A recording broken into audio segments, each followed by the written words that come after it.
Hello guys, मेरा नाम है कनिष्क, आप देख रहे हैं लो 91। आज हम कंप्लीट करेंगे एक्सचेंज। बहुत ही सिंपल सा, बहुत छोटा सा टॉपिक है, 2-4 मिनट की वीडियो में कंप्लीट करते हैं। ट्रांसफर ऑफ प्रॉपर्टी एक्ट में एक्सचेंज 118 से 121 सेक्शन में दिया हुआ है, इसको जल्दी से कंप्लीट करते हैं। बहुत आसान टॉपिक है, आसान भाषा में कंप्लीट करेंगे। ठीक है, तो एक्सचेंज क्या होता है? Giving one property and getting another in return. एक प्रॉपर्टी आपने दी, एक उसने दी, हो गया एक्सचेंज। ठीक है, but both party mutually transfer ownership of their properties. ठीक है, money can be involve, money involve हो सकता है, बट कम से कम एक आइटम प्रॉपर्टी होना चाहिए। इसको एक एग्जांपल से समझो आप। A has a house worth ₹50 lakh, एक का घर है पर 50 लाख रुपए का, बी के पास 100 है 40 लाख रुपए की। तो उन्होंने एक्सचेंज की प्रॉपर्टी, बट उसने क्या किया, 10 लाख रुपए उसके साथ भी दिए, 40 + 10 50 हो गए। तो this will be A valid exchange. ठीक है, ये वैलिड एक्सचेंज होगा। एग्जाम्पल से समझते हैं और थोड़ा। ए ने अपनी लैंड दी बी को, बी ने अपना घर दिया, तो this is a valid exchange. A ने 10,000 रुपए दिए 5,000 रुपए के बदले में, तो ये वैलिड एक्सचेंज नहीं होगा। ठीक है, तो यहाँ पे मैंने एक सिनेरियो लिया है। A gives his house in exchange of ₹3 lakh. क्या ये सही एक्सचेंज होगा? नहीं नहीं, ये नई एक्सचेंज होगा। This is a sale. ठीक है, अब यहाँ पे थोड़ा डिटेल में पढ़ते हैं।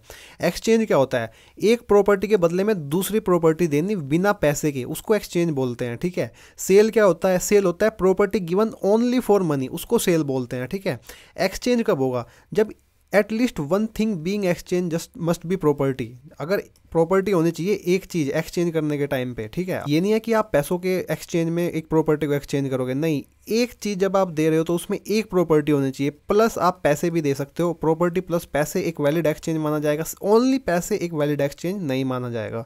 ठीक है, अगर मनी इन्वॉल्व होता है, ठीक है, पैसे वापस रिटर्न में मिलते हैं, तो ये सेल होगा, ये एक्सचेंज नहीं होगा। जैसे कि ए अपना हाउस देता है सिर्फ 3 लाख रुपए के लिए, जो हमने एग्जाम्पल लिया था उसमें क्या किया था, ए ने अपना हाउस दिया था, बदले में 3 लाख रुपए लिए थे, तो ये सेल हुआ, एक्सचेंज नहीं हुआ। अगर ए कार लेता, ठीक है, या लैंड लेता, या कोई दूसरी प्रॉपर्टी लेता, प्लस कुछ मनी भी ले लेता, जैसे 3 लाख का घर है, उसका 2 लाख की उसने कोई गाड़ी ले ली, प्लस 1 लाख रुपए कैश ले लिए, तो that will be A valid exchange. ठीक है, तो ट्रांसफर ऑफ प्रॉपर्टी एक्ट के अंदर में जो एक्सचेंज है, तो जो हमने वो एग्जाम्पल लिया था कि ए ने अपना घर दिया है 3 लाख रुपए के बदले में, वो वैलिड एक्सचेंज नहीं होगा, वो हो जाएगी एक sale. How to complete an exchange? एक एक्सचेंज कंप्लीट कैसे होता है? सेम सेल वाला मेथड है। एक प्रॉपर्टी जो लैंड होती है वो एक्सचेंज होती है, वो रजिस्टर्ड होनी चाहिए रिटर्न में। ठीक है, रिटर्न में रजिस्टर्ड होनी चाहिए। अगर कोई मूवेबल प्रॉपर्टी है तो वो डिलीवरी उसके लिए काफ़ी है। एसेंशियल्स ऑफ एक्सचेंज पढ़ेंगे। एसेंशियल में म्यूचुअल ट्रांसफर होना चाहिए ओनरशिप का। Both the party must give and take ownership of the property. एक ने प्रॉपर्टी दी, दूसरे ने भी प्रॉपर्टी एक्सचेंज में देनी होगी।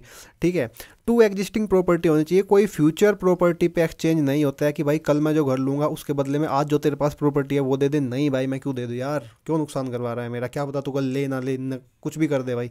ठीक है, example land for land, car for shop, ये होता है एक प्रॉपर एक्सचेंज। ठीक है, एक्सेप्शन, अगर both the party exchange money, ठीक है, 10,000 के बदले 5,000 दे रही है, वही सेम बात है, वो एक्सचेंज नहीं माना जाएगा।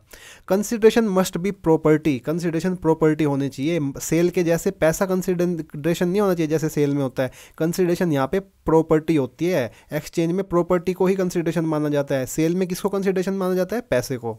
कंपिटेंट पार्टी होनी चाहिए। मेजर 18 साल प्लस होना चाहिए बंदा जिसको आप ट्रांसफर कर रहे हो और जिससे ले रहे हो, जिसको दे रहे हो, दोनों पार्टी 18 साल प्लस होनी चाहिए, मतलब मेजर होना चाहिए, पगलैट नहीं होना चाहिए, साउंड माइंड होना चाहिए वो बंदा।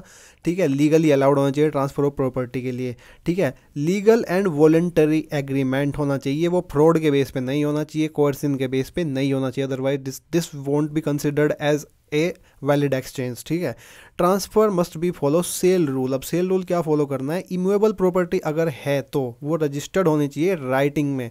अगर मूवेबल प्रॉपर्टी है तो उसके लिए डिलीवरी ही काफ़ी है, जैसे कि कार हुआ, गुड्स हुआ, गोल्ड, एटसेट्रा एटसेट्रा। तो यहाँ पे मैंने एसेंशियल्स कंपाइल कर दिए हैं। पहला क्या था? म्यूचुअल ट्रांसफर ऑफ प्रॉपर्टी, दोनों की म्यूचुअल ट्रांसफर होनी चाहिए प्रॉपर्टी की। ठीक है, एग्जिस्टिंग प्रॉपर्टी होनी चाहिए, कोई फ्यूचर प्रॉपर्टी नहीं होनी चाहिए। कंसिडरेशन मस्ट बी प्रॉपर्टी, पैसा यहाँ पे कंसिडरेशन नहीं होना चाहिए। जो आप दे रहे हो, 2 चीज़ दे रहे हो तो 2 में से एक प्रॉपर्टी होना चाहिए। प्रॉपर्टी प्लस पैसे चल जाएंगे, ठीक है, बट ओनली पैसे नहीं चलेंगे। कंपिटेंट पार्टी होनी चाहिए, कोई पगलैट नहीं होना चाहिए। ठीक है, साउंड माइंड का होना चाहिए बंदा, 18 प्लस होना चाहिए। ठीक है, लीगल एंड वॉलंटरी एग्रीमेंट होना चाहिए। Transfer must follow sale rule. ये अगर मूवेबल प्रॉपर्टी है तो वो तो डिलीवरी काफ़ी होती है उसके लिए। अगर इमूवेबल प्रॉपर्टी है उसका रजिस्टर्ड इन रिटिन होना चाहिए, ठीक है, इन राइटिंग।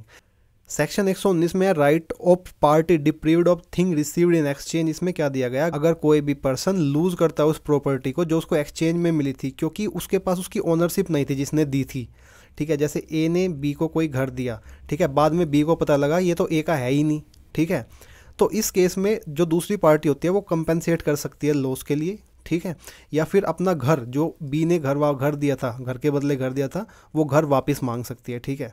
एक सिंपल एग्जांपल है, समझो इसको। A and B exchange properties, A give his house, A ने एक अपना घर दिया, बी ने अपनी लैंड दी, ठीक है। बाद में पता लगा कि जो कोई तीसरा पर्सन क्लेम कर रहा है बी की लैंड को, वो लेके चला जाता है क्योंकि बी रियल ओनर नहीं था उसका, ठीक है। अब क्या हुआ, ए ने अपना घर भी खो दिया, घर तो बदले में दे दिया, अपनी लैंड भी खो दी, तो बहुत गलत हुआ उसके साथ। तो सेक्शन 119 के अंडर, ठीक है, ए के पास दो चॉइस बचती है, या तो कंपनसेशन के लिए आस्क करे, ठीक है, इक्वल लैंड दे या इक्वल वैल्यू दे, या फिर अपना हाउस बैक ले ले, ठीक है। अगर एग्रीमेंट में स्टेट्स है क्लियरली कि कोई कंपनसेशन नहीं होगा या रिटर्न नहीं होगा, तो ए को कुछ भी नहीं मिलेगा, ठीक है। ये सेक्शन 119 में दिया हुआ है, ठीक है। तो गाइस ये थी आज की वीडियो कि यहाँ पे एक्सचेंज कंप्लीट होता है बहुत ही आसान भाषा में। अगर आपको वीडियो अच्छी लगी हो तो please please please please like कर दो यार, ठीक है, चैनल को सब्सक्राइब कर लो यहाँ से, और ये वीडियो देख लो, प्लेलिस्ट रिकमेंडेशन जो भी आ रही है देख लो, और आपके एग्ज़ाम के लिए आपको best of luck. Thank you so much for watching, have a good day.